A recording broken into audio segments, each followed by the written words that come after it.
Hi, thank you so much मेरे channel को visit करने के लिए, मेरी वीडियो को विज़िट करने के लिए, मुझे समय देने के लिए। और सबसे ज़रूरी बात कि पिछली वीडियो को आपने बहुत अच्छे से रिस्पॉन्स दिया, क्योंकि उसकी पहली जो वीडियो थी उन्हें उतने जल्दी उतने व्यूज़ नहीं आए जितने पिछली वीडियो को आए। तो आशा करती हूँ कि इस वीडियो को भी आप ज़्यादा से ज़्यादा शेयर करोगे और लाइक करोगे, क्योंकि आपका एक लाइक मेरे लिए बहुत बड़ी इंस्पिरेशन है, जिसकी वजह से मुझे कंटिन्यू करने में बहुत खुशी होती है। तो पिछले वीडियो में आपने देखा कि मैंने कुछ ऐसे सेंटेंस डिस्कस किए थे जो एक माँ और बच्चे के बीच के होते हैं। जब हम बच्चे को सुबह सुबह उठाते हैं, उसे उठाने में हमें स्ट्रगल करना पड़ता है, तो स्ट्रगल हमारे लिए बहुत बोर हो गया था। लेकिन फिर हमने इसे इंग्लिश में ट्रांसलेट किया तो इसमें बहुत मज़ा आने लगा, और मेरे बच्चे ने भी इसे बहुत इंजॉय करना सीख लिया है, और अब वो उसे बहुत इंजॉय कर कर मुझसे इंग्लिश में बोलती है। तो अब उसका नेक्स्ट पार्ट मैंने आपके लिए लाया है, और मेरे लिए भी, क्योंकि मैं भी प्रैक्टिस करना चाहती हूँ आप ही की तरह। तो ये नेक्स्ट पार्ट में जो पिछले वीडियो में हमने क्या किया था कि बच्चे को स्कूल में छोड़ने तक के सेंटेंस डिस्कस किए थे, यानी जब वो उठता है तो उठने से लेकर तो उसे स्कूल में ले जाकर छोड़ने तक के सेंटेंस हमने डिस्कस किए थे। और इस वीडियो में मैंने उसके, यानी जब वो स्कूल से वापस आ जाता है तो तब से लेके तो उसके बाहर खेलने जाने तक के सेंटेंस मैंने आज की वीडियो में कवर किए हैं, ताकि उससे किस तरह से हमें बात करनी है जब वो स्कूल से वापस आ जाता है, ये हम सीख पाए। ठीक है। और जैसे जैसे इस वीडियो को रिस्पॉन्स मिलेगा, इसके अगले सेंटेंस भी मैं लाती रहूँगी। अगर आपको पसंद आते हैं तो प्लीज़ मुझे कमेंट कीजिए, या फिर एटलीस्ट लाइक तभी कीजिए, क्योंकि लाइक तो कोई मतलब इसमें कोई पेमेंट लगता नहीं, सिर्फ आप आपकी पसंद दिखाते हो कि आपको पसंद है या नहीं, पसंद आया या नहीं। तो चलिए लेती हूँ पहली स्लाइड और करती हूँ इस वीडियो को शुरुआत। जैसे कि आप देख सकते हो, पहली स्लाइड है मेरी। जब बच्चा वापस आ गया स्कूल से तो उसने मुझसे कहा, hi mom, I am back. देखिए, आई एम बैक ऐसा कहकर वो उसकी अवस्था दिखा रहा है। जब भी कोई चीज़ की हमें अवस्था दिखानी होती है, जैसे कि खिड़की टूटी हुई है, पेड़ कटे हुए हैं, कोई काम हुआ है, तो उससे हम ना इस तरह से बनाते हैं, जैसे कि एम एज आर लेके उसकी थर्ड फॉर्म लेकर उसे हम बनाते हैं। ठीक है। तो यहाँ पर उसने अपने अवस्था, यहाँ पर थर्ड फॉर्म की ज़रूरत ही नहीं है, क्योंकि वो सिर्फ स्कूल से आया है, तो उसे सिर्फ इतना ही दिखाना है कि मैं आ चुका हूँ, ये मेरी अवस्था है। तो उसने आई एम बैक इतना कहकर बात को ख़त्म कर दिया। ठीक है। फिर यानी मैं वापस आ गया। नेक्स्ट, फिर मैंने उससे पूछा, हाउ वॉज द डे। देखिए, जब कोई बाहर से आता है तो हम, या फिर कोई हमें मिलता है इंटरव्यू के बाद, या कुछ भी काम करने के बाद जब हम मिलते हैं, हम तो यही पूछते हैं कि रहा दिन कैसा रहा, इंटरव्यू कैसा रहा, या फिर मैच कैसी रही। तो उस सेंस में जब हमें पूछना होता है तो हाउ वॉज द डे, यानी आपका दिन कैसा रहा।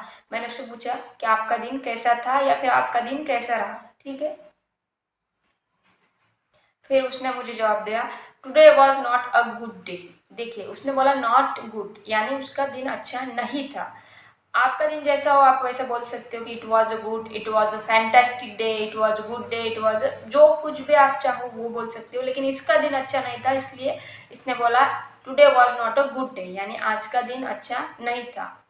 या फिर वो इतना भी कह सकता था, no mom, it was not a good, it was not a good, यानी ये अच्छा नहीं था।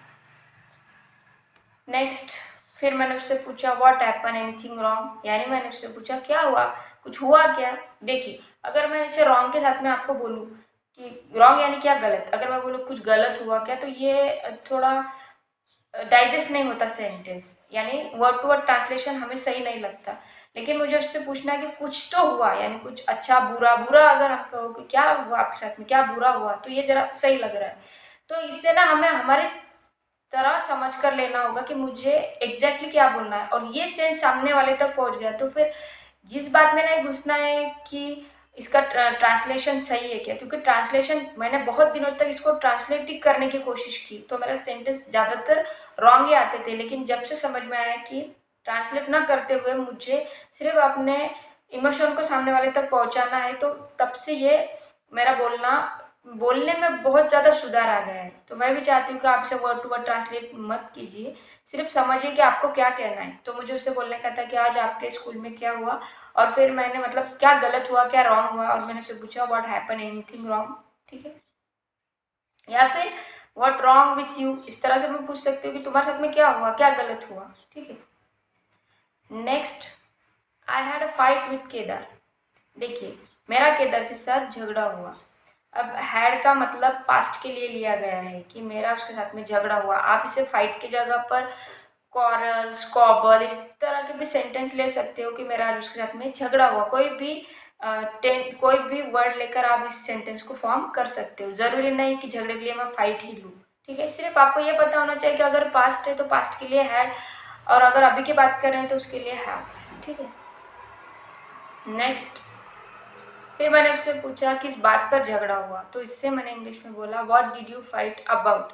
देखिए, इस सेंटेंस को बनाने के दो तरीके हैं। या तो मैं what did you fight about इस तरह से भी बोल सकती हूँ, या फिर about what did you fight. मतलब मैं पहले ऐसे बोलती थी अबाउट व्हाट, क्योंकि मुझे सेंटेंस ये तरीका मुझे बोलने में अच्छा लगा। अगर आपको ये बोलने में थोड़ी तकलीफ होती होगी कि what did you fight about, तो आप इस तरह से बोलकर देखिए about what did you fight, ठीक है। आपके पास में अल्टरनेटिव है, बस ये बात ख्याल में रखिए। तो मैंने उससे पूछा कि किस बात पर झगड़ा हुआ। Next, he tease me and then I beat him. देखिए उसने क्या आंसर दिया। उसका केदार से झगड़ा हुआ। क्यों हुआ? क्योंकि केदार ने उसे टीज किया। टीज किए करना यानी केदार ने उसे चिढ़ाया, छेड़ना, चिढ़ाना जिसे हम कहते हैं, उसके लिए टीज का यूज करते हैं। तो उसने मुझे टीज किया and then I beat him, और फिर मैंने उसे पीटा। पीटने के लिए बीट का यूज किया जाता है। अब यहाँ पर बीट की सेकंड फॉर्म बीट ही है, इसलिए मैंने बीट ही लिया है। यहाँ पर और कुछ लेना नहीं है। बीटन ये उसकी थर्ड फॉर्म है, इसलिए मुझे सेकंड फॉर्म में बोलना था, इसलिए मैंने उसे आई बीट हिम इतना कह दिया, यानी मैंने उसे पीटा। Next, and then the teacher took us to the principal, और फिर टीचर हमें प्रिंसिपल के ऑफिस लेकर गए। जनरल बात है कि अगर हमारा झगड़ा होता है स्कूल में तो टीचर हमें प्रिंसिपल के ऑफिस ही लेकर जाते हैं। तो उसने भी यही कहा, लेकिन उसे ये बात पता नहीं थी कि किस तरह से बोलना है। और फिर मैंने इस सेंटेंस को फॉर्म किया और इस स्लाइड में ऐड किया कि टीचर ने टुक यानी लेकर गए। टीचर हमें प्रिंसिपल के ऑफिस लेकर गए, ठीक है।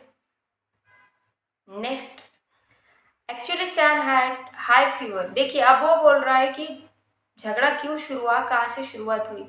तो उसने बोला सैम, उसका जो दोस्त है सैम, उससे तेज बुखार था।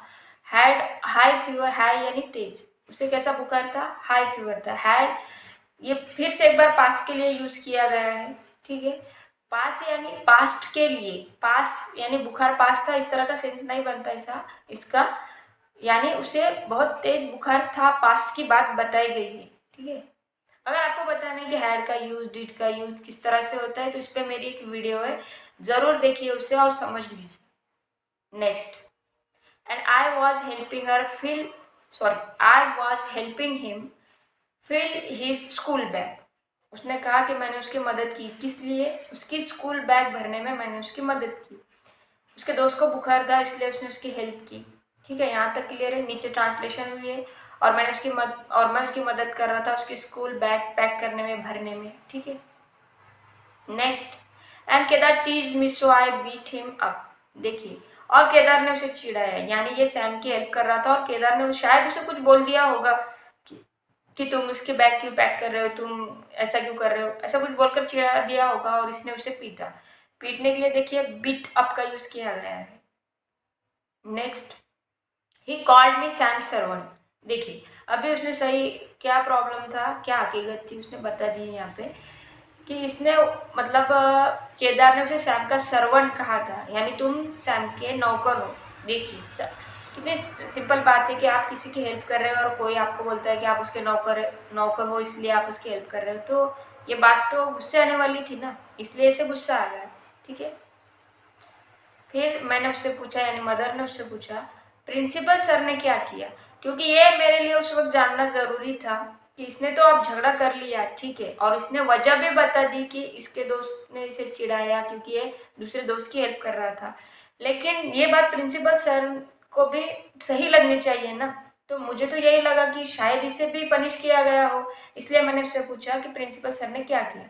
इंग्लिश में मैंने बोला what did principal sir do, यानी प्रिंसिपल सर ने क्या किया। देखिए यहाँ पर डिड और डू के बीच हमें कंफ्यूजन होता है कि यहाँ पर डिड और डू दोनों किस तरह से, लेकिन डू एक अलग काम के लिए एक हेल्पिंग वर्ब है और एक मेन वर्ब है, जिसपे मेरी एक सेपरेट वीडियो है, आधे घंटे की वीडियो है, जिसमें मैंने डिटेल बताया हुआ है कि हेल्पिंग वर्ब और मेन वर्ब किस तरह से यूज़ की जाती है। क्योंकि इस सेंटेंस को पहले जब मैंने प्रैक्टिस शुरुआत की थी 1-2 साल पहले, तो मुझे भी लगता था डिड और डू दोनों एक इसमें किस तरह से यूज़ हो गए, लेकिन ये होते हैं और इसका सिंपल मीनिंग है, पास्ट का मीनिंग लेना है कि उन्होंने क्या किया। ठीक है, नेक्स्ट, ही स्कॉल्डेड केदार। क्या किया प्रिंसिपल सर ने? केदार को डांटा। स्कॉल्ड करना यानी डांटना, उन्होंने भी केदार को डांटा, यानी उन्हें सच्चाई समझ आ गई थी कि किसकी गलती है। And told Kedar to ask for forgiveness from me. देखिए इस सेंटेंस को हम दो तरीके से बनाएंगे। पहले तो हम ये स्लाइड देखेंगे कि एंड टोल्ड केदार यानी केदार से कहा, क्या कहा? टोल्ड यानी टेल की सेकंड फॉर्म, क्या कहा? आस्क फॉर फॉरगिवनेस फ्रॉम मी, यानी फॉरगिवनेस यानी माफ़ी, कि उन्होंने मुझसे माफ़ी मांगने के लिए कहा। मुझसे यानी मुझसे माफ़ी मांगने के लिए नहीं कहा, केदार से कहा कि तुम मुझसे यानी वो जो लड़का था उससे माफ़ी मांगो, क्योंकि केदार की गलती थी। ठीक है, नेक्स्ट, अभी नेक्स्ट मैं आपको तरीका बता रही हूँ कि पहले स्लाइड में आपने वो देखा और नेक्स्ट में देखिए इसी सेंटेंस को अलग तरीके से फॉर्म, यानी अपोलाइज अगर मुझे वर्ड लेना है तो उसे लेकर मैं किस तरह से, मतलब फॉरगिवनेस और अपोलाइज दो वर्ड हमारे पास में है। अब अपोलाइज से इसे हम फॉर्म करेंगे। ठीक है, एंड टोल्ड केदार, और केदार से कहा टू अपोलाइज टू मी, यानी केदार से कहा कि वो मुझसे माफी मांगी। ठीक है, अब इसका सेंटेंस, इसका मीनिंग एकदम क्लियर हो गया। दो सेंटेंस हमने दो तरीके से फॉर्म किए हैं। ठीक है, एक ही सेंटेंस को हमने दो तरीके से फॉर्म किया है, दो अलग अलग वर्ड के साथ में, एक फॉरगिवनेस और एक अपोलाइज। देखिए कोई भी सेंटेंस बोलते वक्त ना हमारे पास में बहुत सारे अल्टरनेटिव होते हैं, वर्ड होते हैं, तो हमें ना सिर्फ स्ट्रक होने की ज़रूरत नहीं है कि हमें ये पता होना चाहिए कि अगर ये वर्ड मुझे नहीं भी याद आता है तो इसके जगह पे मैं दूसरा वर्ड लेकर किस तरह से सेंटेंस फॉर्म कर सकती हूँ। ठीक है,